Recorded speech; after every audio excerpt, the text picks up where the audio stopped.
I'm Albert Timmon. I'm the president of KAPAP Academy.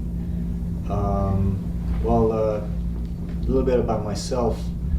I'm a veteran of the Israeli Defense Force. I served in a certain unit that I cannot mention the name or the years that I served, but it's, uh, it's considered to be a special unit that has a special course or a special designation. My name is Avi Nardia.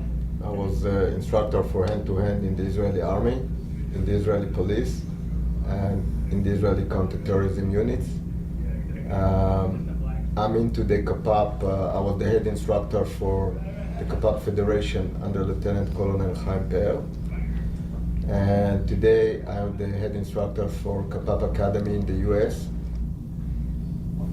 Basically, if we go back in time and we see where KAPAP started, it started as a concept in the early 20s, in the beginning of the state of Palestine, before even Israel became a state. Later on, it became a tool of a service to the underground or forces that later on became the IDF. And this is how KAPAP became a term and took a more shape and with the years on and on that progressed, also the KAPAP progressed because it wasn't based on one source. KAPAP was based much like what we do today, and a lot of knowledge is from a lot of angles of people, of instructors that are coming with different backgrounds. But what puts us together is the common base that we want to explore. It's like a think tank. What is better and what is more relevant today than what was yesterday? If we start to analyze, as I said before, a certain angle, we don't stay with that certain angle and we say this is a definite angle of that approach.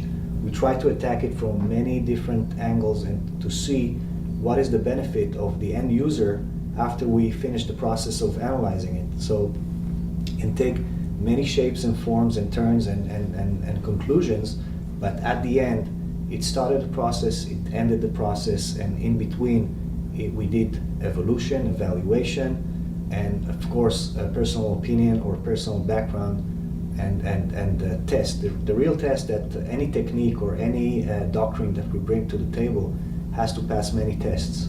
And I think that the test of reality is to keep all the time to be on to ask the questions, the hard questions, because if we give ourselves the easy answers, everything is out there, everything is possible. It's only about the KAPAP because, like I said many times, once we get enough students that complete the program, I guarantee that you will not see me teaching anymore KAPAP, and you'll see that I'm retired and teaching Brazilian Jiu-Jitsu. That's my love. Teach Kendo, that's my love. And KAPAP, it's a circumstance. When you live in a country, as the country that I born, self-defense became issue, and you cannot teach judo or jiu-jitsu as a sport only. You have all time to keep thinking also about the aspects of self-defense. When you come to the army, you try to create a program that, it's a few moves from judo and a few moves, because you cannot make them really too much professional. And the KAPAP, if you check, it's try today to go back to the origin. The origin is judo, jiu-jitsu, karate, Thai box, any martial art that can donate better knowledge to save people's life. Well, KAPAP Academy is just the title. We give the name of the umbrella. Okay, KAPAP Academy has a lot of functions today. Well, we started with a small definition of taking the KAPAP to the next step, which was in general terms a big and vague description of what we really did. But KAPAP Academy is developing the curriculum today.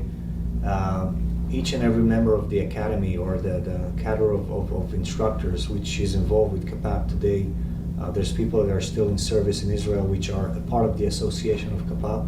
We're just waiting for them to get dismissed from the service and then to take an active role in the civilian life, so we cannot still use them as official members of the KAPAP Academy. But as of now, we have myself, we have Avi as an instructor, we have other instructors which are coming from Israel, and serving more and more as helping hands to our effort to promote KAPAP. You've seen just a few of them here in the DVD as well. Uri is one of them. He also served in the Israeli and the American military. So he brings different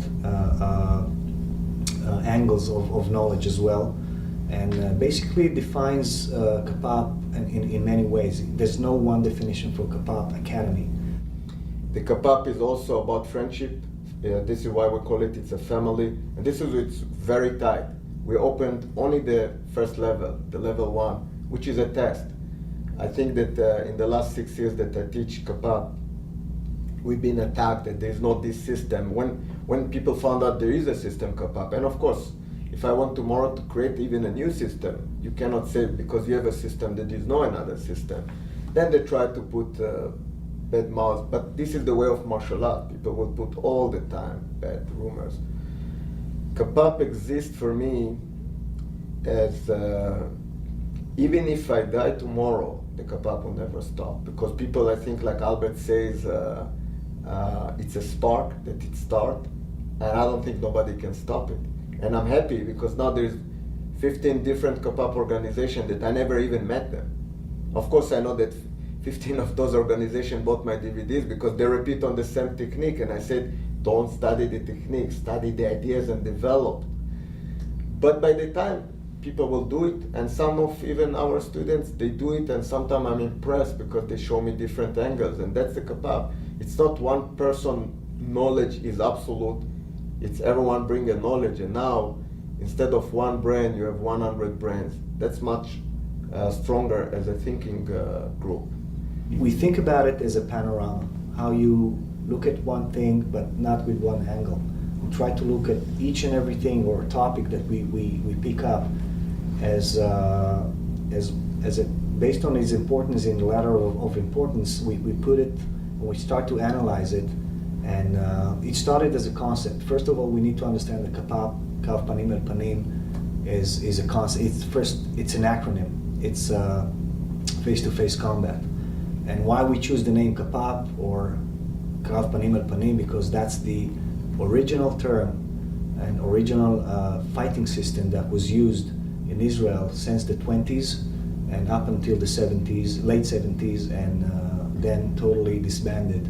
And because of the evolution of terminology as well, the KAPAP was forgotten, and of course never really forgotten, because there's still people in Israel like Michael Horowitz that is a live testimony to people that did or were the contributors for the original KAPAP.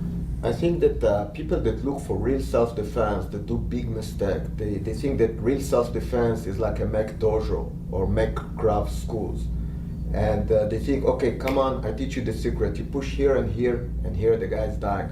You push here 15 degrees and here 10 degrees, and then the guy died. Every technique has the explanation, every move has explanation. The real truth, if you study one move, but you study to do it from the wrist, what happens if I hold you here? So you cannot study it as a release. You have to study it more as a drill of how to engage, how to trap, how to do, like we talked with a knife, the guntiks, which are the traps, how to, what is the principle of a choke? Don't try to remember the choke, try to study the principle of the choke. And today we're going to talk, for example, for choke. So you see how we try to develop people to think you can find more chokes, because it's absolutely, to choke you need to push those two arteries and the tube of air. You can do together, you can do separately. So if you understand the principle, you can keep progress. And the way I want things to be done is that the martial art will keep progressive. We don't try to make anything fancy, don't try to make anything coordinated as 1, 2, 3 like in the movies. We try to take a thing as it is, to test it, live test it, to take, like we've seen before, if we take a Muay Thai technique against a boxing, let's see what works better, but we don't take it as a definite Muay Thai technique or a boxing technique. Just take the skill itself and we start to apply it, to apply it to a different angle, where it can be used, where it cannot be used, when it can be used, why it should be used over certain other techniques. And these are the questions that arise when you start a thinking process. And if you don't start a thinking process, there you have those dead systems. And KAPAP is much alive. KAPAP is much alive today as it was in the beginning of KAPAP, because it became a need. For us, it's a need to all the time come to new results. It cannot be that I can define KAPAP today. The best is, you said, okay, we all know the cassette tapes or the 8mm tapes, and now we go into digital media. Of course, they will both work, because if I'm using old technology in new age, it still works because I have, but it will be wrong to use old technology for the new age. And I think KAPAP much evolved along the years because of the people that contributed to the KAPAP, and because of the process that we live today.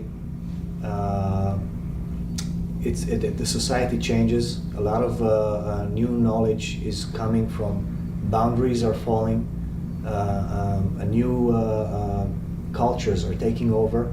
Sometimes new cultures intermix, and then you see a lot of new synthesis of things. And this is why KAPAP is very important, because we can evaluate where it came from, we can track the history, we can track the culture of a certain aspect, we can track the reason why it was done like this, we can track why it shouldn't be done like this.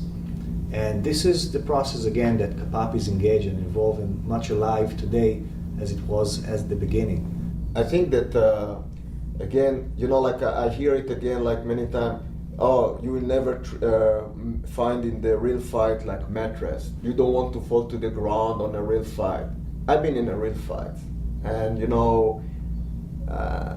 everyone know when I was young, I challenged everyone. Even now I'm 47, everyone that want to challenge me, I accept the challenge, even if I lose. And I'm happy. I have only problems with Thai boxers, wrestlers, good karate that sparring like Kyokushin, they can give me a hard time, and judo players, and of course Brazilian Jiu-Jitsu, they can whip the floor with me still. But I'm in a process to prevent it. So for me, it's very funny, we blame those martial arts to be too sport and not reality. I don't know any reality trainer that can fight with those martial arts. So why don't we take our ego aside and say, you know what, you talk about ground, let's go to the ground. Defeat a Brazilian Jiu-Jitsu, you can teach ground or Israeli ground fighting. Before that, watch out, And I think that the traditional martial art and the sport martial art can teach us great things. The only thing that they can break, and they're also giving you explore for a real fight, because how can you really fight? Only when you really spar, getting blood, not too wild, but this is, and that's why we create the sport. Because if you poke my eye, I can train more than 2 times. You poke this eye and then this side, then I'm blind. You have to change me. So that's why we create a sport, that you don't touch here, you don't touch here. Try to win over me in a fair game. If you can do it, of course, if you can poke my eye in the fight, me as a traditional, I can poke your eye as well.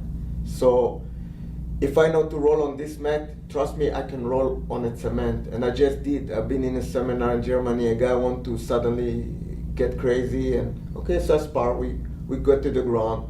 I did the same thing that I do on the mat. I smacked a little bit my knees, but I found and I choked him. So, of course, people, they train well, but we want also to train safe, not crazy. And to train in a parking lot and decide that this is the real environment. In a real environment, I will take a stick with a nail and stick it to your head. So what, you want to train with these tools, or you want with a pad tool? So let's be realistic. To be realistic is to stop to be a small kid.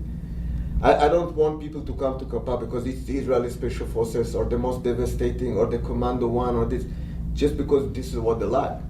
The modern KAPAP that we do today resembles a lot in the principles that was used in the old or historical KAPAP, and we can see much as today where techniques come from. The historical KAPAP was based also on a lot of stick fighting. Lacan, the walking stick, was influencing the KAPAP in the early 20s, and the short and the long stick were used as weapons, and why they were used, by whom they were used, where they came from. Those things never got any attention before the modern day KAPAP people started asking the questions. And sometimes it's very easy to come to conclusion because there's only one person that led a certain style, and he got the definite answers, and he locked the system, and he put it in a certain way, which is very hard to go and do it in a different way. And if you do it a little bit different, then it's not called the same system. And many people want to keep it a traditional or a very closed curriculum. I think, for our opinion, for KAPAP instructors, if you're not asking the questions, you will never come to conclusions. And many people are followers, and I think that KAPAP is unique by giving the people the uniqueness of being leaders. We want to lead, we want to ask the questions, we want to make hard questions and to have hard answers. And if we're doing a mistake, we want to make sure that mistake is not then transferred to the next generation. And we want the next generation to ask the questions, because maybe we did everything well for today, but tomorrow is changed. And if I keep it today or tomorrow as I kept it yesterday, it's not relevant anymore. And now I'm failing the next generation of students. And this is the uniqueness of KAPAP, that because we have so many people involved now with so much knowledge and around the world, and it's breaking any boundaries that I know of, language, religion, creed.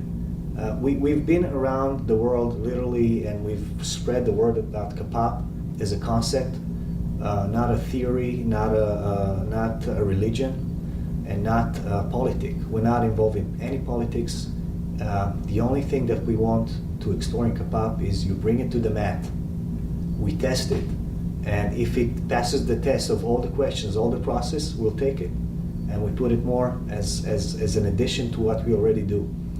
But if it fails, we cannot accept it. We cannot call it a technique, or still do it, or still teach it, or still give the others that come to our gates or to come to our schools to absorb it and to tell them this is the best, because it's not. And we'll lie to ourselves and we'll lie to our students. Our bigger shock was when we came to the market, that we didn't know that we're dealing with more lunatic people, that all the desire was to dress military uniform. For me, the military was a circumstance. I hate the military. If I could prevent going to the military, I will do it. But it's a circumstance. You're born in a country that this is a part of your culture. And the funny thing is that, I see a lot of weirdo lunatic want to be coming with a camouflage uniform. They look like they land from Iraq or Afghanistan war now. And I said, you know what? My son asked me about the Titanic. Why those guys didn't swim? And I tried to explain to him about hypothermia, what happened when you fall to cold water. He didn't understand, but he was only 5 years old. And those people didn't understand. So I said, you're not 5 years old. Let me explain to you a little bit about hypothermia and how people react under when it's all disoriented, and it's no matter if you do it in a water or in a cold. This is why traditional martial art, we have 4 seasons. And I took them to run on the snow, bare feet, and immediately their leg freeze. Immediately they shake, they get a little bit hypothermia, that they couldn't perform anything. So forget the camouflage, you can train with gi, you can train with any, which is a short. I just came with the California pants, and you start laughing, say to me, okay, change, but you're not going to perform like this. And everyone know that I'm the last official person in the world. Sometimes I teach with a white belt, because everyone are black belts, so I'm the only white belt in the class, so they know I'm the teacher. It's only to separate you, don't get too much into what belt you are. Like when people ask me, what belt are in KAPAP? I said, there's no belts. I said, so what is your belt? I said, my belt, I can kick your ass. So they asked me, so what is Joe Machado belt in the KAPAP? I said, he can kick my ass. So I said it in a rude way, but why it's so important, the belt? You have something maybe to study from this person, just study it. I studied from a guy in Japan who was the only person that actually didn't smack me, because he was after a heart attack, was 90 years old. But he explained to me a lot of things with the blades. Like when I do this with a short, they're already getting me. So he said, just go forward and attack. And he started to train me. So if I go wild and smack him, what do you want from a 90 years old? Don't go aggressive on this. But he teach me the secret of the blade. And even now I see many times blade people and see they do this. I know they don't know blade. They just expose the ear. They do this, they already expose themselves and the blade is there instead of in front of enemy. I teach my kid the art of blade. I say, remember one thing, the blade never leave the enemy. So we spar in the house, we joke, like those movies. And my wife comes, she said, I want to play. And we took the sword and my kid fenced with my wife. And she's playing like this. And immediately, it took the center line. So the art of martial art is to teach you the art of sensitivity, center line. All of those drills are in karate, judo, jiu-jitsu. When I started going to Brazilian jiu-jitsu, a friend, Dave Swift, he told me, Avi, look for the center line. I said, well, what do you mean? I'm on the ground like this. Now I start to see martial art is a one thing. But it don't mean that if you understand karate, you know Brazilian jiu-jitsu. And then many times people afraid. They say, Brazilian jiu-jitsu is judo. It's not true. I did judo. It's a completely different game. Don't be afraid to explore the other arts. That's KAPAP. I think KAPAP is a spark. KAPAP in general is a spark. It's a starter. It's a starter of a process. And as I said, KAPAP is based on principles of thinking. If you don't use the best muscle in your body, which is the brain, then you're dead. And no matter what you do and what aspect of life you do it, if you're not exploring, if you're not expanding your horizons, if you don't ask yourself the hard questions, because again, as I said before, if you have the answer for everything, then your ultimate knowledge, then you can close everything and you say, I have the ultimate knowledge, I don't need anything more. But then reality comes and strikes you in the face, and what you do then? Then it's too late for you because you didn't ask the question before, and you weren't, I'm sorry to use this terminology, smart enough to do that. But people are getting KAPAP is building people to think. KAPAP is a start, it's a spark. We want to put the information out there to get you really interested in what we have to say. How, and it should strike a nerve in your brain or in your system, which you will ask, am I doing the best thing for myself? Am I capable actually to perform to my expectations? So I think in this place KAPAP comes in and gives you not all the answers, but some of the answers that to a certain level, but we don't want to give you the ultimate answers because there's nothing like that. We want to keep you all the time on the edge, keeping the answers, keeping the questions, keeping the process of thinking, keeping the exploration. KAPAP is a very smart system in the terms that it makes you smarter if you ask the questions. If you choose to stay stupid or limited with the information, that's your responsibility. And I think that each and every one of us has a personal responsibility to his actions and to the consequences of his actions. So that sums up, I think, that the entire concept of KAPAP. The ultimate tool is the brain. I suggest for people to start a learning process is to make the first step. You don't have to step into a school to do that. We have a website. It's www.kapapacademy.com. We have this DVD set that you can purchase through Black Belt magazine. We have the book KAPAP Combat Concepts, which give enough material to start. This is the starter kit, and this is something that you want to have it as a reference. Again, it's not the ultimate answer, but it will get you started. And if you want to explore more, you can get into our schools. We have active schools and instructors, which their information is going to be listed in the DVD set. And whenever you have a question or any type of information, you're free to call us and to leave a message, and we'll get back to you with any answer possible at the time.